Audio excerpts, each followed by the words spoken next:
布林肯再度喊话，希望访华，其中却有陷阱。中美外交暗招悄悄展开，这场较量谁胜谁负？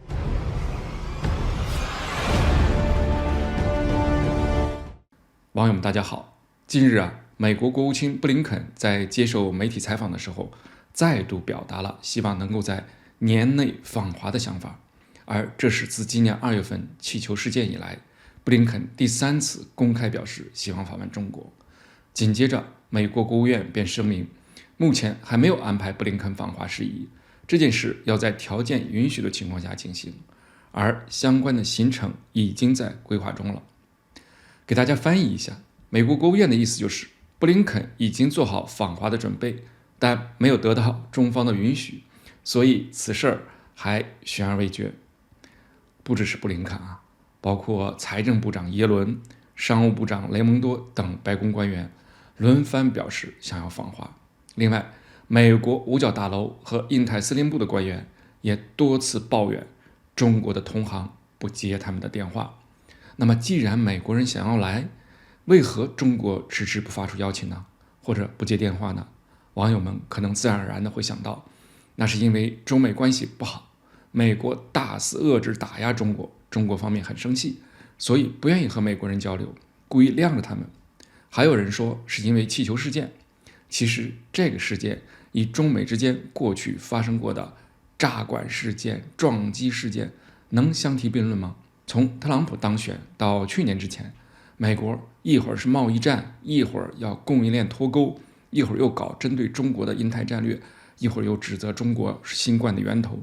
中国不是也一直在与美国保持着还算基本正常的交往吗？高层峰会、各层级各领域的对口磋商也都在进行，说明什么？说明中国并不会那么天真，会对中美关系抱有不切实际的期待，也不会因为有矛盾有分歧就拒绝交流和沟通。现在中国这么坚决，说明什么？说明美国的所作所为已经突破了中国可以忍耐的底线了，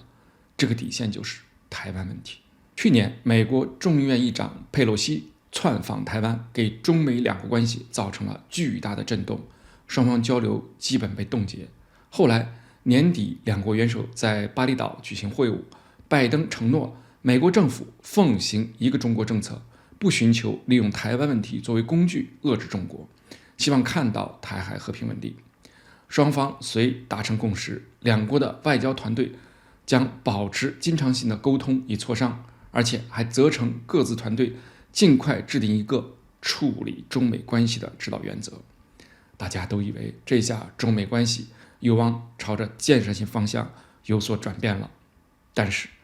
这之后美国出尔反尔，在台湾问题上动作不断掏空美国所声称的一个中国政策的内涵。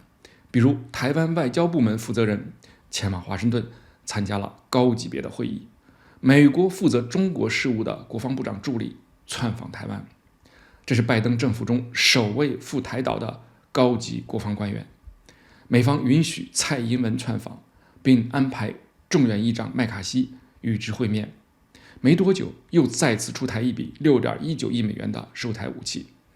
几天前，由美国太平洋陆战队前指挥官一位中将率领的25家美国军火商又组团到了台湾，这都是破底线的行为高层峰会达成的共识都可以违反，那么其他会晤和交流还有什么意义呢？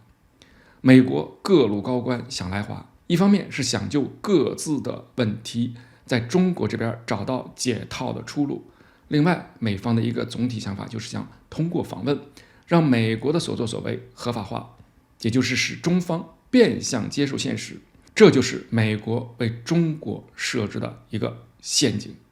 另外呢，见面交谈后达成的协议总是得不到落实，那么见面还有什么意义呢？顺便说一句，一些人曲解中方不回应美方访华愿望这件事，好像这是中国掌握了主动在惩罚对方，这种认识格局确实小了点。这完全是因为美国在台湾问题上说一套做一套，把中美两国关系的基础几乎掏空了，逼迫中国只能做出上述反应。我们对美国一台制华的决心要有清醒的认识，不能指望美方会轻易改变。但是我也想说，中美关系虽然很重要，但它也不是中国对外关系的全部。好的，这个话题先聊到这里。